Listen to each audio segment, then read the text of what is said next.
আজকে আমি চলে এসেছি তোমাদের সামনে ডিসকাস করতে জীবন বিজ্ঞানের কিছু ইম্পর্টেন্ট কোশ্চেন আনসার নিয়ে। এক কথায় উত্তর দাও। প্রথম প্রশ্নটি হলো, ডাকবিল প্যাটিপাস বা হংসচঞ্চু কোন দুটি শ্রেণীর প্রাণীর মধ্যে যোগাযোগ রক্ষা করে? সরীসৃপ ও স্তন্যপায়ীর মধ্যে। সালোক সংশ্লেষের প্রধান স্থান পাতার কোন কলায় কোষে হয়ে থাকে? সঠিক উত্তরটি হলো মেসোফিল কলায়। সালোক সংশ্লেষ এর প্রধান স্থান হলো পাতার মেসোফিল কলা। এনার্জি কারেন্সি কাকে বলা হয়? এনার্জি কারেন্সি বলা হয় এটিপিকে, অর্থাৎ এটিপির ফুল ফর্ম হচ্ছে অ্যাডেনোসিন ট্রাইফসফেট, যেখানে শক্তি সঞ্চিত অবস্থায় থাকে। মানুষের যকৃতে কোন ভিটামিন সঞ্চিত থাকে? মানুষের যকৃতে ভিটামিন এ সঞ্চিত থাকে। লোহিত রক্তকণিকায় সংখ্যা স্বাভাবিকের তুলনায় বেশি হলে কি হয়? পলিসাইথেমিয়া। পলিসাইথেমিয়া কী রোগ হয়? পলিসাইথেমিয়া। ভারতের জাতীয় পশু বাঘের বিজ্ঞানসম্মত নাম কি? প্যান্থেরা ট্রাইগিস। ফুসফুস ও দেহের সর্বাঙ্গে রক্ত সংবহন করার একবার সম্পূর্ণ করতে কত সময় লাগে?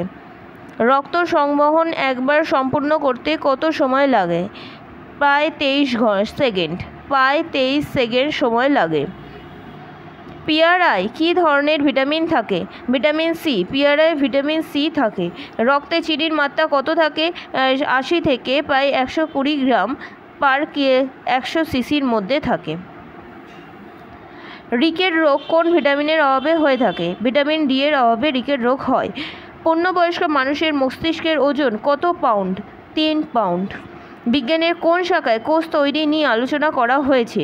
সেটা হলো সাইটোলজি। কোষ নিয়ে যে বিজ্ঞানের যে শাখায় আলোচনা করা হয়েছে সেটা হলো সাইটোলজি বলা হয়। কোন রোগের অপর নাম হলো বিগ সি?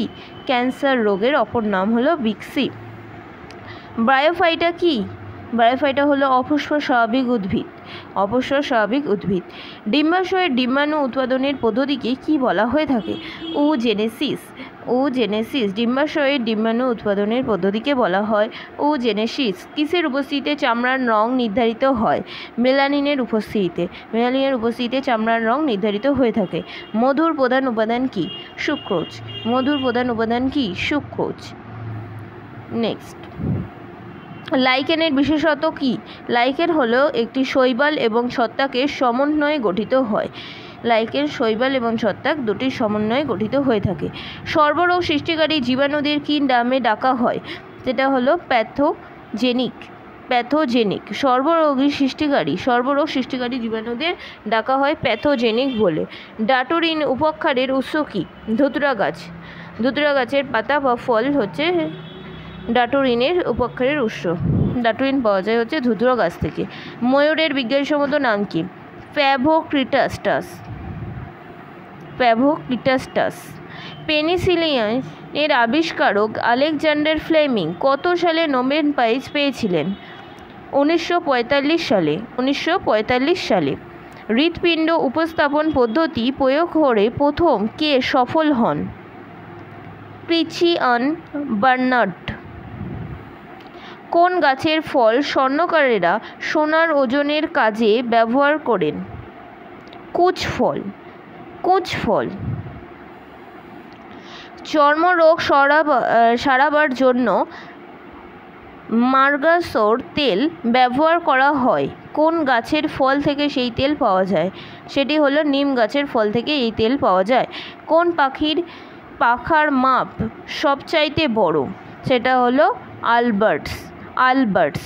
আলবার্টস পাখির পাখার মাপ হচ্ছে সবচাইতে বড় হয়ে থাকে। ইংল্যান্ডের জাতীয় পাখি কোনটি? রবিন রেডবেস্ট। কোন পাখি জাপানের জাতীয় পাখি? সেটা হচ্ছে ঝুঁটিওয়ালা আইবিস। কোন পাখি পেছনের দিকে উঠতে পারে? হামিংবার্ড পেছনের দিকে উঠতে পারে। কোন পাখির ডিম সবচাইতে বড় হয়? উট পাখির ডিম। কোন পাখির ঠোঁটের প্রান্তে নাসারন্ধ্র আছে? কিউস। কিউই। কিউই পাখির রয়েছে ঠোঁটের প্রান্তে নাসারন্ধ্র। কোন প্রাণী সবথেকে দ্রুত গতিতে সাঁতার কাটতে পারে? জেন্টু পেঙ্গুইন। মার্কিন যুক্তরাষ্ট্রের জাতীয় পাখি কোনটি? টাক মাথায় ঈগল। রাজস্থানের একটি লুপ্তপ্রায় পাখির নাম কি? Great Indian bast. ফটো প্রসেসের প্রথম কার্যকর উপায় আবিষ্কার করেন এক ফরাসি, তার নাম কি? লুই জাক মান্তো দাগের। ঠিক আছে, আজ এই পর্যন্তই রইল। পরের দিন আবার বাকি কোশ্চেনগুলো নিয়ে আমরা ডিসকাস করব।